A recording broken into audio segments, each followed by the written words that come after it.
వృశ్చిక రాశి వారికి ఈ వారం అంత అనుకూలంగా లేదు. రూపాయికి 20 రూపాయలు ఖర్చు అవుతుంది. అది అప్పు చేయవలసిన పరిస్థితి కూడా గోచరిస్తోంది. ఏదేమైనా సరే నలుగురిలో బాగుండడం కోసం గొప్పలు కావచ్చు, ఆర్భాటాలు కావచ్చు, ధనాన్ని ఎక్కువగా వెచ్చిస్తారు. అవసరాన్ని మించి ధనం ఖర్చు పెట్టకుండా ఉండడం చెప్పదగిన సూచన. రేపొద్దున వస్తాయి కదా డబ్బులు, ఇవాళ ముందు ఖర్చు పెడదాం అనే ధోరణి ఎక్కువగా ఉంటుంది. అయితే వచ్చిన అవకాశాలు సద్వినియోగపరచుకోవడం, నలుగురు మిమ్మల్ని బాగా పొగడ్డం ఇవి జరుగుతుంటాయి. పొగడ్తలకి లొంగిపోయి దానాలు కానీ ధర్మాలు కానీ చేసే విధంగా గోచరిస్తుంది. అయితే ఏదైనా సరే కొన్ని విషయాలలో మన జాగ్రత్తగా ఉండడం చెప్పదగినది. లోన్లకి, క్రెడిట్ కార్డులకి, ఫైనాన్స్ పరంగా కొంచెం దూరంగా ఉండడం చెప్పదగినది. ఎవరికి ఏవి ప్రత్యేకమైనటువంటి హామీలు ఇవ్వకపోవడం, షూరిటీల మీద సంతకాలు పెట్టకపోవడం చెప్పదగిన సూచన. అలాగే ఆరోగ్యపరంగా కొంత ఇబ్బందికరమైనది ఉంటుంది. వీరికి ఆరోగ్యపరంగా కొన్ని జాగ్రత్తలు కూడా తీసుకోవాలి. అయితే భాగస్వామ్య వ్యాపారాలు వీరికి బాగా కలిసి వస్తాయి. ఎప్పటి నుంచో పెండింగ్లో ఉన్న ధనం ఏదైతే ఉందో వ్యాపార రూపంగా మంచి అవకాశాలు కలిసి వచ్చే విధంగా గోచరిస్తుంది వీరికి. అలాగే విద్యార్థులకు ఈ వారం చక్కగా రాణించగలుగుతారు. విదేశాల్లో ఉన్న వారికి మంచి ఉద్యోగం లభిస్తుంది. ప్రతిష్టాత్మకమైన యూనివర్సిటీలో సీట్ లభిస్తుంది. ఉద్యోగం కోసం ప్రయత్నాలు చేస్తున్న వారికి మంచి అవకాశాలు కలిసి వస్తాయి. అయితే వచ్చిన అవకాశాన్ని ప్రతిదీని ఉపయోగించుకోవాలి.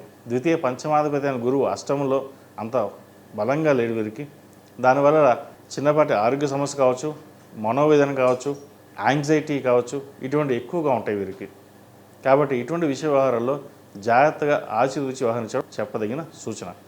ఈ రాశిలో నిమించిన స్త్రీలకు వ్యాపారపరంగా, వృత్తి ఉద్యోగపరంగా బాగున్నప్పటికీ మానసికమైన క్షోభను ఎక్కువగా ఇబ్బంది పెడుతుంది. నలుగురిలోనూ చక్కగా ఉన్నా కూడా ఎందుకు ఈ ఇబ్బందులు అనేవి వస్తున్నాయి, ఎందుకు ఇంత ఆరోగ్య సమస్యలు, ఇంత ధన నష్టం ఎందుకు వస్తుంది అనే మనోవేదన ఎక్కువ అవుతుంది. చక్కగా అందరినీ చక్కగా చూసుకున్నా కూడా మనం ఎందుకు ఇంత నెగిటివిటీ ప్రచారం ఎక్కువ చేస్తున్నారు, మనం ఎవరికైనా అన్యాయం చేసాం అనే భావన కూడా ఏర్పడుతుంది. ఒక రూపాయికి 10 రూపాయలు ఖర్చు. అలాగే గోల్డ్ లోన్ పెట్టి అప్పులు తీర్చవలసిన పరిస్థితి గోచరిస్తోంది. హౌసింగ్ లోన్ కావచ్చు, పర్సనల్ లోన్ కావచ్చు, ఏదో విధంగా సరే ఒక లోను తీర్చి ఎవరికైతే డబ్బులు ఇవ్వాలో వాళ్ళకి ఇవ్వాలని గట్టిగా నిర్ణయించుకుంటారు. దేవుడు కరుణిస్తే రేపు మరీ సంపాదించుకుంటాం, కానీ పేరు ప్రఖ్యాతలు అనేవి చాలా ముఖ్యమని వాటి కోసం ఎక్కువగా పాకులాడతారు. పేరు ప్రఖ్యాతల కోసం ఎంత దూరమైనా వెళ్ళడానికి సిద్ధపడతారు. ఈ రాశివారు ఆరోగ్యపరంగా కొన్ని జాగ్రత్తలు తీసుకోండి. మేధా దక్షిణమూర్తి స్తోత్రాన్ని పఠించడం, అలాగే గురు స్తోత్రాన్ని పఠించడం, రుద్రపాశుపత హోమం చేయించడం చెప్పదగిన సూచన. ప్రతిరోజు ప్రతినిత్యం ఓం నమః శివాయతో దీపారాధన చేయండి. అలాగే గురువు అనుగ్రహం కోసం సిద్ధగంధంతో స్వామివారికి అభిషేకించడం చెప్పదగిన సూచన. లేదా ఒక సోమవారం నాడు రుద్రాభిషేకం చేయించండి, మంచి ఫలితాలు సంప్రాప్తిస్తాయి. ఈ రాశిలో జన్మించిన వారికి కలిసి వచ్చే సంఖ్య 6, కలిసి వచ్చే రంగు గ్రీన్. ఏదైనా పని మీద బయటికి వెళ్ళేటప్పుడు గురువారం కానీ ఆదివారం అడిగాని వెళ్ళండి, మంచి ఫలితాలు సంప్రాప్తిస్తాయి.